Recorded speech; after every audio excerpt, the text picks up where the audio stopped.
Social media پہ پچھلے دنوں ایک بڑا ہاٹ ایشو چلتا رہا کہ حضرت خالد بن ولید رضی اللہ تعالیٰ کے علاقے میں گئے تو ان علاقے کے لوگوں نے آپ سے کہا کہ آپ بڑا مقام ہے، آپ سیف اللہ ہیں، بڑا آپ کی شان ہے، تو ذرا اس علاقے کے لوگوں سے بچ کے رہنا۔ کس لیے؟ کہنے لگے کہ جو علاقے کے لوگ ہیں نا یہ زہر دے دیتے ہیں۔ کیا دے دیتے ہیں؟ آپ جاگ رہے ہیں نا تھوڑا سا، بات بڑی ضروری ہے، آج نہیں آپ نے سونا اونگنی آنی، سمجھ کے جائیے گا اور اپنے ایمان کو بچائیے گا۔ انہوں نے کہا علاقے کے لوگ جو ہیں یہ زہر دے دیتے ہیں، اور زہر اتنا خطرناک ہے کہ اس کو پینے والا بندہ بچ نہیں سکتا۔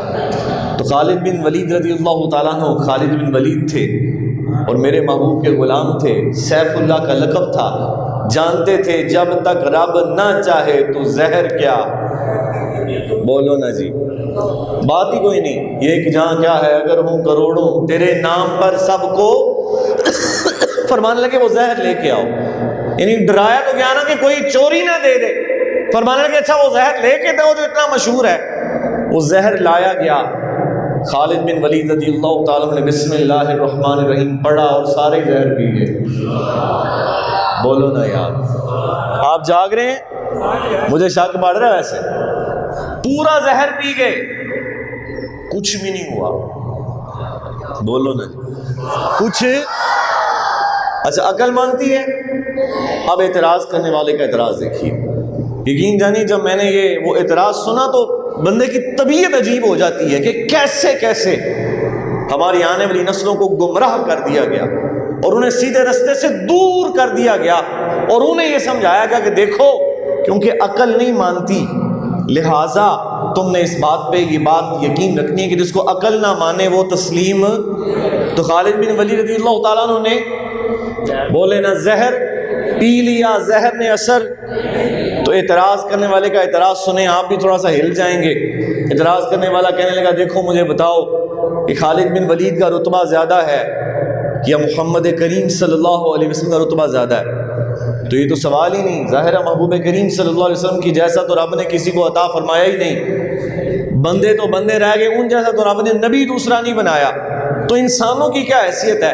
کہنے لگے حضرت محمد کریم صلی اللہ علیہ وسلم کا جب وقت آپ کا آخری وقت آیا تو حضور فرمانے لگے وہ جو خیبر میں مجھے زہر دیا گیا تھا، خیبر میں اس کا اثر اپنے جگر میں محسوس کر رہا ہوں۔ ذرا بات سمجھنی آپ نے، خیبر میں زہر ملا تھا، اثر اس کا اپنے جگر میں محسوس کر رہا ہوں۔ تو اعتراض کرنے والے نے اعتراض کیا کہ دیکھو تم کہتے ہو خالد بن ولید سارے کا سارا زہر پی کے کچھ نہیں ہوا، اور ادھر سرکار دو عالم صلی اللہ علیہ وسلم فرما رہے ہیں کہ مجھے خیبر میں جو زہر ملا تھا اس کا اثر مجھے، آپ بھی پریشان ہو گئے ایک دفعہ جی، لیکن آپ کو پریشان کرنے کے لیے تو نہیں نہ بلایا جی، آپ کو خوش کر کے بھیجیں گے، لیکن ذرا تھوڑا جاگ کے آپ نے بیٹھنا ہے۔ بات سمجھ رہے ہیں آپ؟ ان کو کچھ نہیں ہوا، اور حضور نے کیا فرمایا؟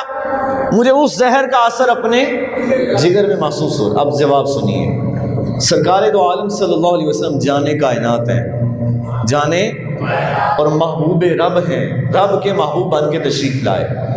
زہر سے مرنے والا شہادت کا رتبہ لے کے جاتا ہے۔ کیا لے کے جاتا ہے؟ زہر سے مرنے والا۔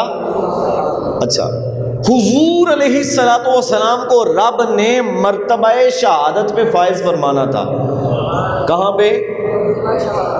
تو زہر کا اثر باقی رہا، لیکن مزے کی بات یہ ہے کہ کسی بندے کو زہر ملے تو اس کا اثر کتنی دیر میں ہوتا ہے؟ بولے نا جی، زہر کا اثر تو فوراً ہوتا ہے، 1 2 3 4 چند دنوں میں بندہ چلا جاتا ہے، لیکن وہ خیبر کے موقع پہ زہر ملا، اتنے سال میرے محبوب کریم صلی اللہ علیہ وسلم پہ اثر نہیں ہوا۔ اس کا مطلب یہ ہے جو زہر حضور پہ اثر کیا اس کی وجہ صرف یہ تھی کہ محبوب کو مرتبہ شہادت عطا فرمایا جائے، ورنہ زہر کی کیا اوقات میرے محبوب کریم صلی اللہ علیہ وسلم کے سامنے، زہر کی کیا حیثیت۔ اور جو خالد بن ولید پہ اثر نہیں کیا تو اس علاقے کے لوگوں کو بتانا تھا، لوگوں سنو جب تک رب نہ چاہے تو زہر اثر۔ بات سمجھ گئے آپ؟ بس یہ باتیں سمجھنی ہے، اپنی آنے والی نسلوں کو یہ باتیں سمجھانی ہیں۔ یہ ہم پہ قرض ہے کہ ہم اپنی آنے والی نسلوں کی حفاظت کریں۔ دیکھیں کہ ہمارا بیٹا سوشل میڈیا پہ کیا دیکھتا ہے، کس کی تقریریں سنتا ہے، کس کے کلپس سنتا ہے، کس کو فالو کرتا ہے۔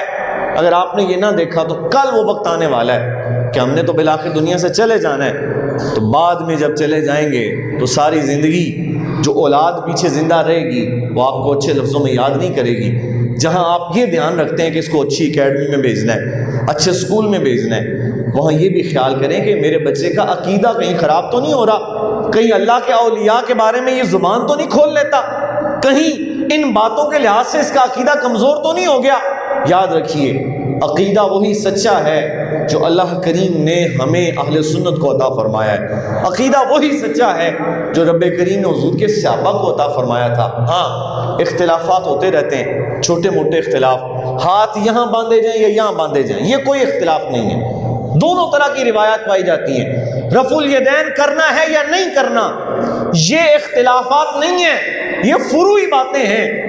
بعض ائمہ کہتے ہیں رفع الیدین نہیں کرنا، بعض کہتے ہیں کرنا ہے۔ ہم کہتے ہیں جو کرتا ہے وہ اچھا کرتا ہے، جو نہیں کرتا وہ بھی ٹھیک کرتا ہے، یعنی جو رفع الیدین کے بغیر نماز پڑھتا ہے وہ بھی سرکار دو عالم صلی اللہ علیہ وسلم کی حدیث کے مطابق پڑھتا ہے، جو رفع الیدین کر کے پڑھتا ہے تو اس کو بات سمجھ نہیں آئی، کیونکہ جب حضور نے فرمایا، صحابہ نے کہا کہ حضور نے آخری عمر میں رفع الیدین کرنا، تو جن تک وہ حدیث نہیں پہنچی وہ رفع الیدین کرتے رہے۔ ہم کہتے ہیں یہ جھگڑا نہیں، اصل جھگڑا یہ ہے کہ آنے والی نسلوں کو دین سے دور کیا جا رہا ہے، انہیں یہ چھوٹی چھوٹی باتیں بتا کے، یہ چھوٹی چھوٹی چیزیں بتا کے علماء سے دور کیا جاتا ہے، اولیاء سے دور کیا جاتا ہے، اور اس کے نتیجے میں کیا نتیجہ اس کا کیا نکلتا ہے؟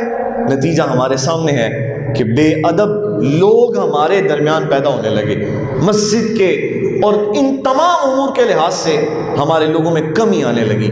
تو یاد رکھیے آج کے زمانے میں سب سے زیادہ قیمتی چیز جو ہے ہمارے پاس وہ کیا ہے؟